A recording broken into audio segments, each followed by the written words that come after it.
Happy Sunday to you, my brothers and sisters in Christ. It's me. Hope you all recognize me. You know one thing, I'm not a social media person and I'm not a content creator. But once you see me coming out like this to speak, you know that it has reached the top of it and I can't hold it anymore.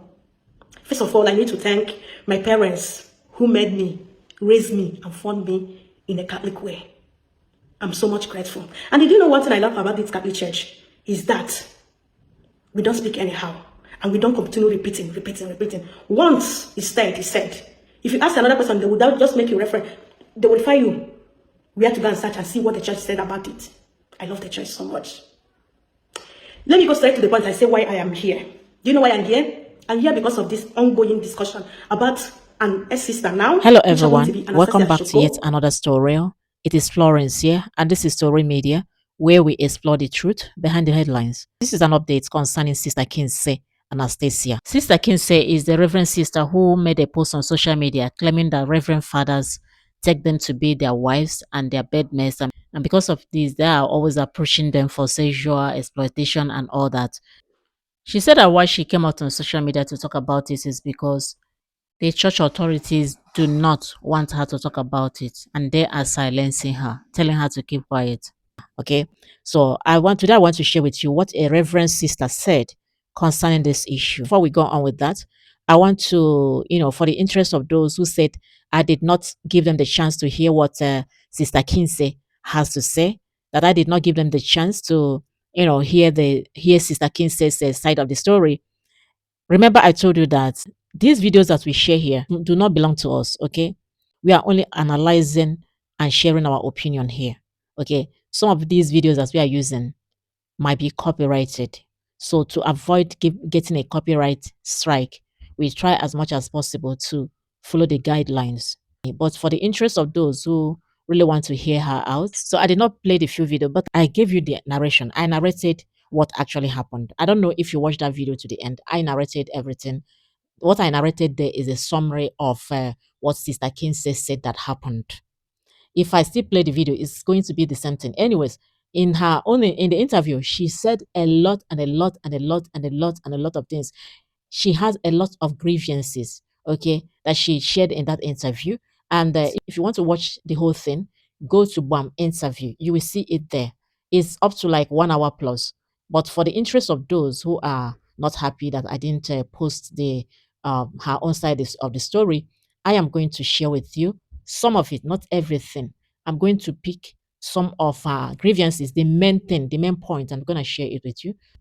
So after that, we are going to, look at what that Reverend sister said concerning the situation. We are going to be answering this question: can a Reverend sister seek justice through social media? It's not everything that you run to the social media to just do. When you're seeking for justice, the last place that you would like to seek for that justice is on social media.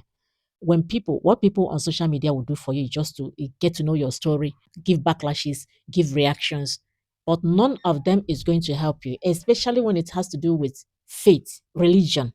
Nobody is going to help you. So it is better for you as a person facing injustice to follow the right steps to get justice. So let me say, for example, Catholic Church, okay?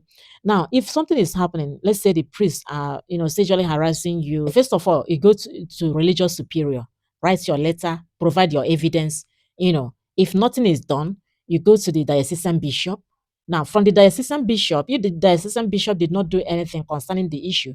You have to go to metropolitan archbishop, or you go to apostolic nuncio. Apostolic nuncio is the pope's representative in the country, like in Nigeria, where the thing happened. Now, as you're going with your documented evidence. You have to go with evidence and you have to go with names. Now, at this particular point now, where you have gone to the apostolic nuncio, if you didn't do anything, you can go to Vatican office responsible for dealing with clergy misconduct. Now, at this point, and if nothing is done, she has the right to report to civil authorities. So even the church said, have the right to report these things to the civil authorities. As long as you have contacted the church and nothing was done, you can go to civil authorities because sexual harassment is a crime. You go with your evidence. Sister Anastasia Kinse. I belong to the congregation of Mother of Perpetual Help of the Archangel Diocese, Edo State. I entered the convent in 2015. Everything started in 2016 and it has been hell. A sister once told me to follow her to the Cardinal's party, that any priest that says he likes me or wants me, I should agree so that we have money. There are many other sisters in the convent that she has pimped to men and they know about it. I wrote the bishop about it and they are covering it.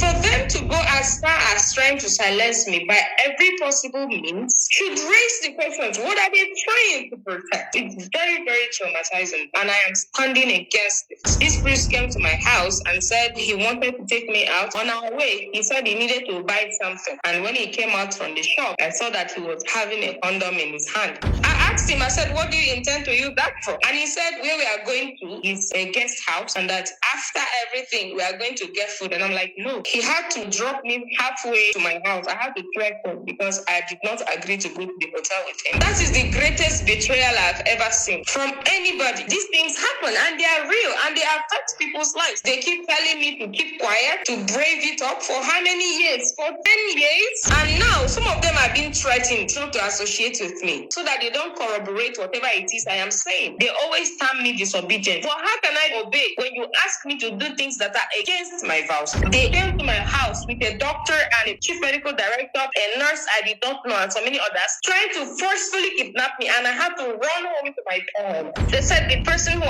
abused me in the university is giving them millions of naira and they are willing to protect him at all costs. I don't feel safe where I am because the very first time anybody calls me is, where are you? Why are they concerned with where I am? Canonically, you cannot dismiss me without me.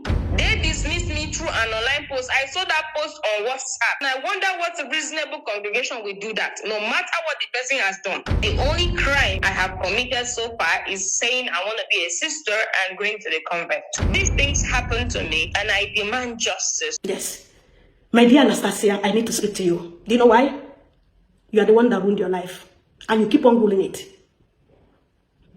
The day, that date, you make that declaration, open declaration on Facebook was the day you ruined your life.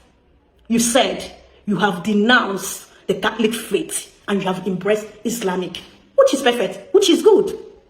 And in your congregation, the sisters, out of concern and out of no worried, they will reach out to you. They wanted to know if it's true. Are you the one that made that publication or was your account hacked? According to their letter, because they also made a letter, open letter, to the view of everyone on social media as well. According to that letter, they said they reached out to you via WhatsApp group. And you stated this. Let me save you all the stress. My account was not hacked. Meaning, you intentionally, deliberately, consciously, unwillingly made that publication, did what you did.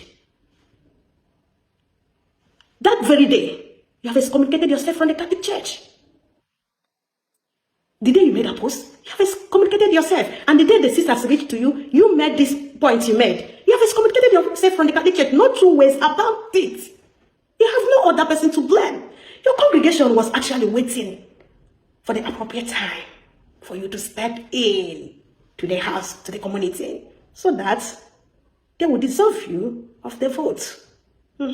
Collect their belongings, which happen to be the veil, habit, and whatever they handle to you on the day of your profession. You are a finally professed sister, right? You're supposed to know all these things. And someone who has been in authority is supposed to know this. And all you did was to come out, to start stoning right, left, right, and center to everyone. They're trying to cover the truth. They're trying to silence you. They're trying to do this. They're trying to do the other one. Sister Anastasia, let me put that Sister Anastasia to remind you once who you were. You don't demolish, scatter, destroy the building that have sheltered you when you were in distress. This congregation, these sisters that have turned to evil, demons, were the ones, according to the letter they wrote, sent you to university. Not any other university, but University of Abuja. to show you that they love you, trusted you, hoped in you, see you as the light of the congregation. They made you a local superior of a community. Let me explain for those who don't understand what local superior means. Local superior of a community is wherever you see convent of Reverend sisters. In that convent, in that building, there may be 20 sisters, 40, 10, 5, 3 of them in that building. There must be one sister appointed to be their superior. That is, she is to command, she is to put order, she is the one to direct what goes in, what goes out, whatever in that community. So our ex-sister Anastasia was the superior. That is number 2. University of Abuja, superior of the congregation. The third, the congregation made her to be vocation directresses of the congregation, general congregation. You know that what means? It means that any female of any kind that want to join their congregation must pass through this ex-sister Anastasia. She is the one to credit or to discredit that candidate. She is the one to give you vocation, to say, yes, you want it, go ahead. Or she's the one to tell you, no, you don't have to. Meaning, look at her position. I just analyzed her position in the congregation. Meaning that she was one of the authorities in the congregation.